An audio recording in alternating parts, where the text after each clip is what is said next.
बिस्मिल्लाहिर्रहमानिर्रहीम। अस्सलाम वालेकुम स्टूडेंट्स, आज हम सॉल्व करेंगे national book foundation class 10 exercise 10.1। Question number 1 is find the values of unknown in the following figures. ये जितने भी फिगर्स गिवन है इसमें जो भी अननोन है ना, हमने उसकी वैल्यू फाइंड करनी है। इस क्वेश्चन के फर्स्ट 4 पार्ट्स हम कल के लेक्चर में सॉल्व कर चुके हैं, तो आज हम सॉल्व करेंगे इसका पार्ट 5। फिफ्थ पार्ट में हमने ए और बी की वैल्यू फाइंड करनी है। ए एंगल है और बी जो है ना ये लेंथ है ए सी। अब हमें पता है कि ए बी ये टेंजेंट लाइन है और बी सी ये रेडियल सेगमेंट है।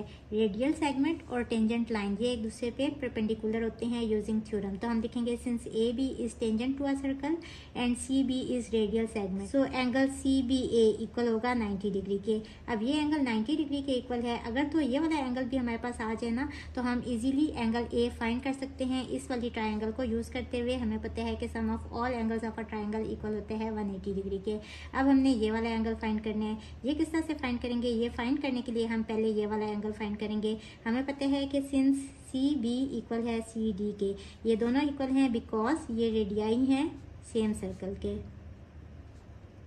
अगर तो ये दोनों इक्वल हैं, ये लेंथ और ये लेंथ इक्वल है, तो इनका जो बेस एंगल है ये भी इक्वल होगा। एंगल सी बी डी, ये एंगल गिवन है 30, तो इसका बेस एंगल कौन सा है? ये वाला, ये भी इक्वल होगा 30 डिग्री के। अब in triangle C B D sum of all angles of a triangle equal होते हैं 180 डिग्री के।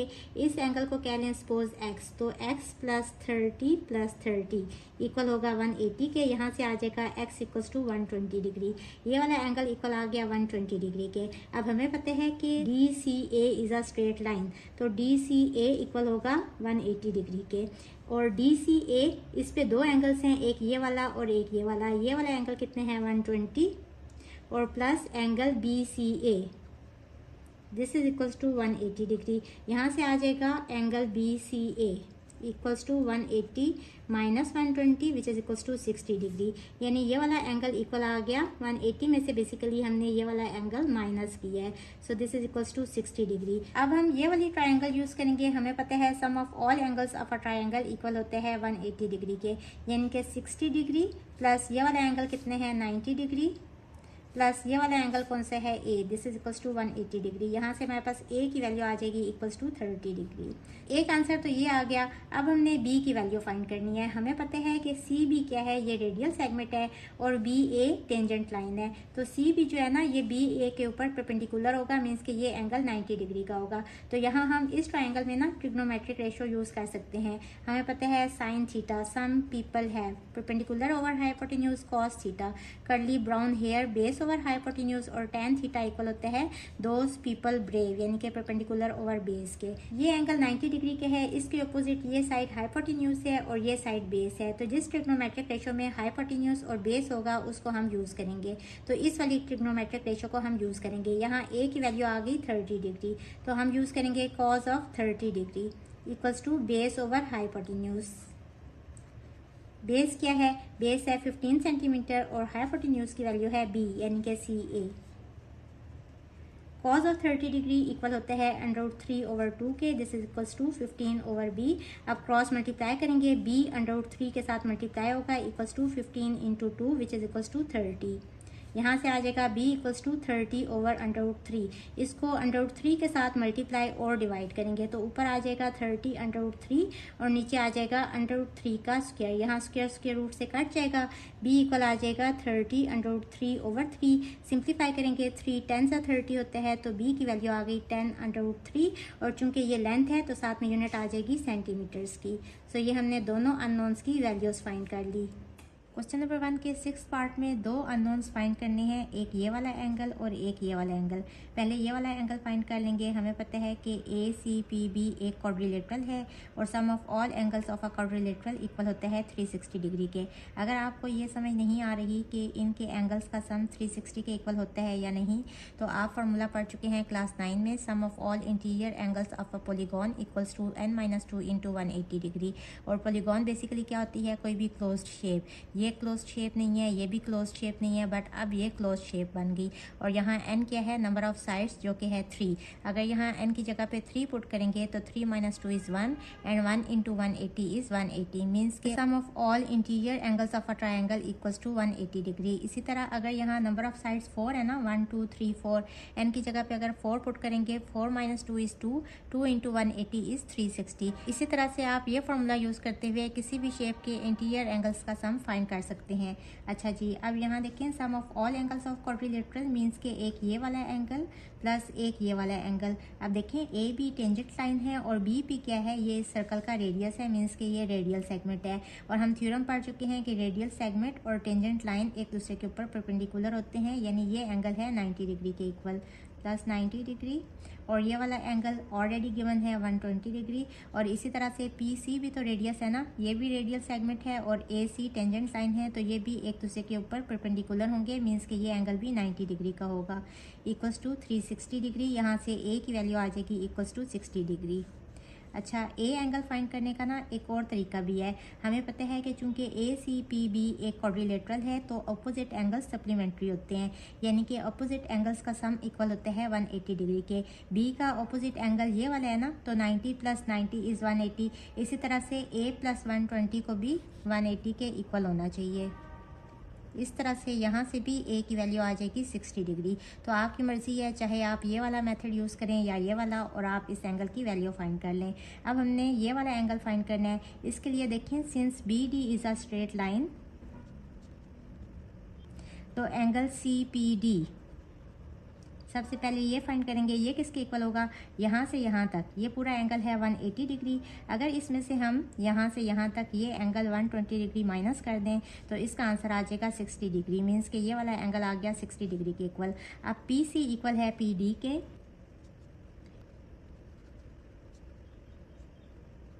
ये क्यों इक्वल है, क्योंकि ये रेडियाई हैं एक ही सर्कल के, ये साइड और ये साइड इक्वल है, मीन्स के triangle P C D is an isosceles triangle.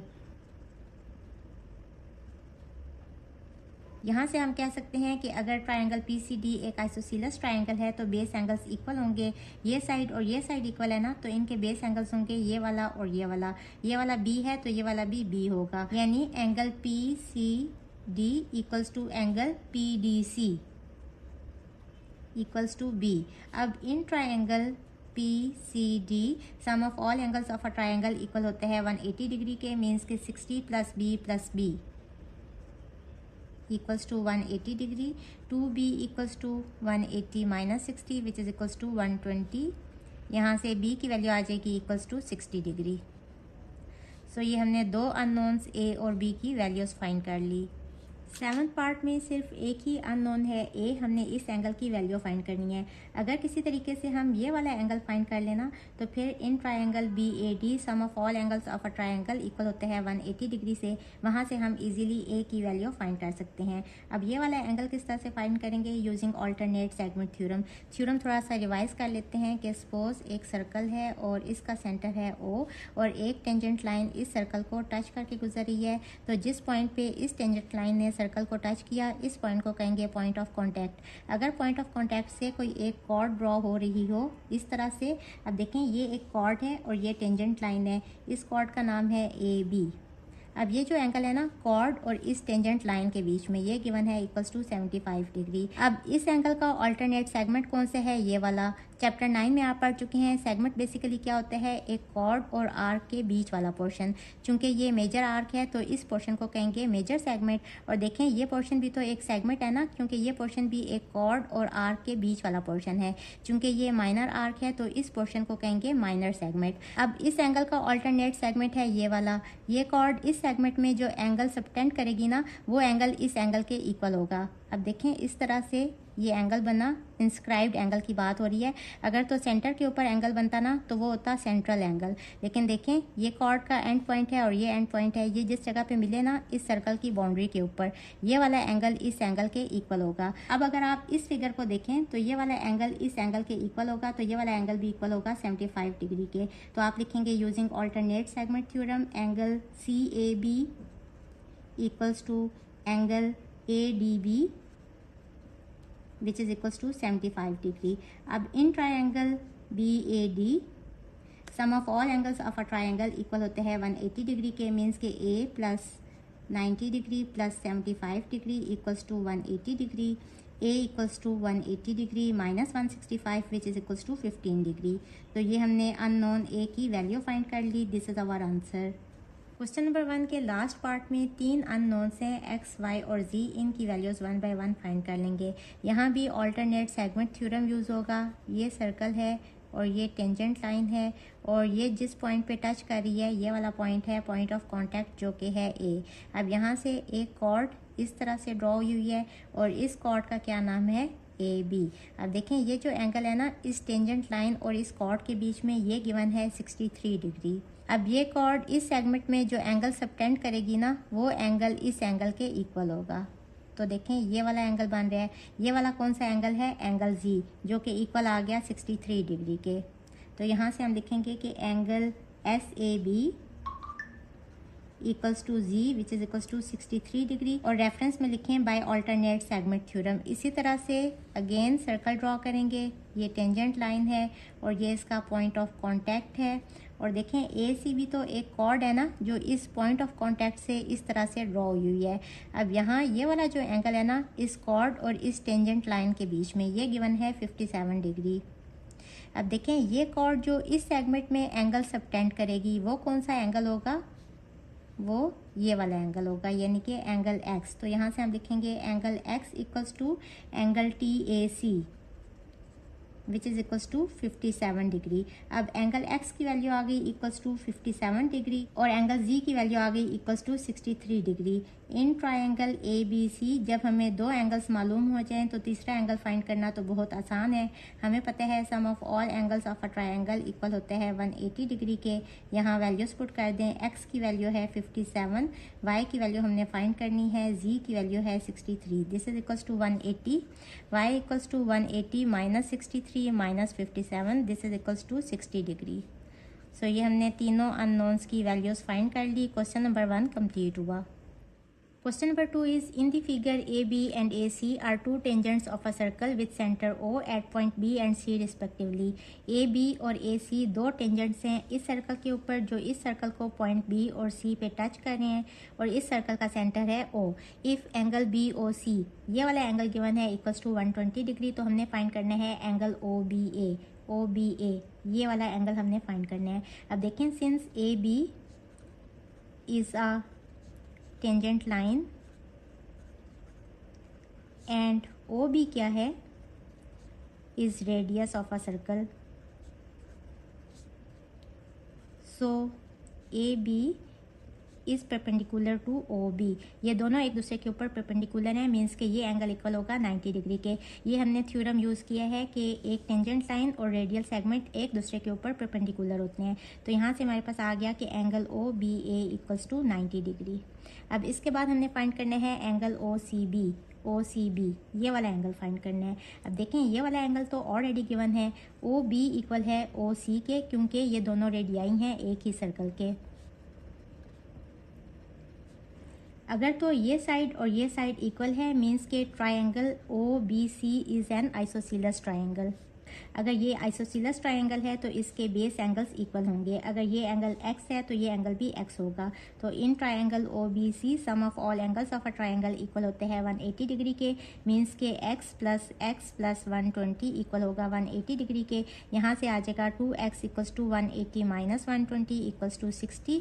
यहाँ से आ जाएगा x इक्वल्स टू 60 और 2 which is equals to 30 degree, means के ये वाला एंगल आ गया इक्वल्स टू 30 डिग्री। और ये वाला एंगल कौन से है, एंगल ओ सी बी भी 30 डिग्री आ गया और ओ बी सी ये वाला एंगल भी एक्स है ना, तो ये भी 30 डिग्री आ गया। अब हमने फाइंड करना है एंगल बी ए सी ये वाला एंगल हमने फाइंड करना है। हमें पता है कि ओ बी ए सी एक क्वाड्रिलेटरल है और ऑपोजिट एंगल्स एक क्वाड्रिलेटरल के सप्लीमेंट्री होते हैं, मीन्स के ये वाला एंगल प्लस ये वाला एंगल इक्वल होगा 180 डिग्री के। ये वाला एंगल गिवन है angle B O C plus angle B A C equals to 180 degree. ये वाला एंगल है 120 plus angle B A C equals to 180 degree. यहाँ से आ जाएगा angle B A C equals to 180 minus 120, this is equals to 60 degree. अच्छा, ये वाला एंगल फाइंड करने के ना एक दो और मेथड्स भी हैं। हमें पता है कि since O B A C is a quadrilateral, तो sum of all angles of a quadrilateral equal होते हैं 360 डिग्री के। ये वाला एंगल गिवन है 120, ये वाला पूरा एंगल चाहिए होगा, ये है 90। क्यों है ये 90? क्योंकि ये टेंजेंट लाइन है और ये रेडियल सेगमेंट है, तो दोनों एक दूसरे के ऊपर परपेंडिकुलर होते हैं। ये वाला एंगल भी पूरे का पूरा हमें चाहिए, तो ये भी होगा इक्वल्स टू 90, क्योंकि ये भी रेडियल सेगमेंट है और ये टेंजेंट लाइन है जो कि एक दूसरे के ऊपर परपेंडिकुलर होंगे, यानी कि ये एंगल होगा 90 डिग्री। तो 90 plus 90 plus 120 plus angle B A C equals to 360 degree. वहाँ से ये वाला एंगल आ जाएगा, angle B A C equals to 60 degree. अच्छा, ये वाला एंगल फाइंड करने का एक और मेथड भी है। चूंकि गिवन है कि ए बी और ए सी ये टेंजेंट हैं इस सर्कल के ऊपर, और ये किस पॉइंट से ड्रॉ हुए हैं, वो वाला पॉइंट ए है जो कि आउटसाइड दी सर्कल है, तो इन दोनों टेंजेंट्स की लेंथ सेम होगी, यानी कि ए बी इक्वल होगा ए सी के। अगर ये लेंथ और ये लेंथ सेम है तो मीन्स कि ये एक आइसोसीलस ट्रायंगल होगी, तो ये वाला एंगल इक्वल होगा इस एंगल के। अब ये वाला एंगल किसके इक्वल है? देखें, एक्स हम फाइंड कर चुके हैं ना 30 डिग्री। ये वाला पूरा एंगल कितने हैं? 90। 90 में से 30 माइनस करेंगे तो ये वाला एंगल आ जाएगा 60, ये वाला भी एंगल आ जाएगा 60, क्योंकि ये भी तो एक्स है ना, एक्स है 30 और ये पूरा एंगल है 90, तो 90 माइनस 30 इज 60। तो 60 plus angle B A C equals to 180 degree, क्योंकि हमें पता है sum of all angles of a triangle equal होते हैं 180 डिग्री के। वहाँ से हमारे पास angle B A C equal आ जाएगा 60 डिग्री के। अब आपकी मर्जी है, आप कोई सा भी मेथड यूज़ करते हुए ये वाला एंगल फाइंड कर सकते हैं। अब लास्ट में हमने फाइंड करने हैं angle A B C. A B C ये वाला एंगल यहाँ से लेके यहाँ तक हमें पता है कि एंगल ओ बी ए ये इक्वल है 90 डिग्री के, और एंगल ओ बी सी ये हम फाइंड कर चुके हैं इक्वल्स टू 30 डिग्री। तो एंगल ए बी सी किसके इक्वल होगा? इक्वल्स टू इस पूरे एंगल में से ना, यानी 90 डिग्री में से अगर हम माइनस कर दें ये एक्स वाला एंगल यानी कि 30 डिग्री, तो इसका आंसर आ जाएगा इक्वल्स टू 60 डिग्री। सो ये हमारा क्वेश्चन नंबर 2 भी सॉल्व हुआ। Question number 3 is O is the centre of two concentric circles. Concentric circles वो सर्कल्स होते हैं जो एक दूसरे के बीच में ड्रॉ हुए होते हैं और ओ इनका कॉमन सेंटर है।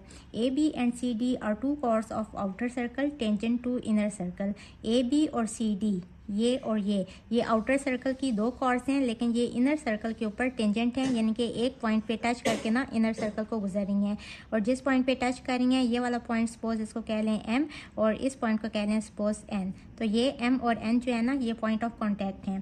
Prove that A B equals to C D. हमने ये प्रूव करना है कि ये दोनों कॉर्ड्स जो है ना ये इक्वल लेंथ की हैं। अच्छा, चैप्टर 9 में आपने एक थ्योरम पढ़ा था, शायद आपको याद होगा, कि अगर दो कॉर्ड्स हैं और अगर वो इक्वल लेंथ की हैं, अगर तो ये गिवन हो ना कि दोनों कॉर्ड्स इक्वल लेंथ की हैं, तो वहाँ से हमारे पास क्या रिजल्ट आ जाता था कि दोनों का जो सेंटर से डिस्टेंस है वो भी सेम है। सपोज ये पॉइंट एम है, ये एन है और इनका सेंटर है ओ, तो यहाँ से हम रिजल्ट लेते थे कि O M equals to O N. लेकिन अब हमने ये तो प्रूव करना है ना, तो इसका कन्वर्स भी हमें याद होगा कि अगर इन दोनों कॉर्ड्स का सेंटर से डिस्टेंस क्या होते हैं? जो परपेंडिकुलर डिस्टेंस होते हैं। तो अगर ये डिस्टेंस सेम हो, यानी ओ एम अगर इक्वल हो ओ एन के, तो यहाँ से हमारे पास क्या रिजल्ट आता है कि ये दोनों कॉर्ड्स इक्वल लेंथ की हैं, यानी कि ए बी कॉर्ड इक्वल है सी डी कॉर्ड के।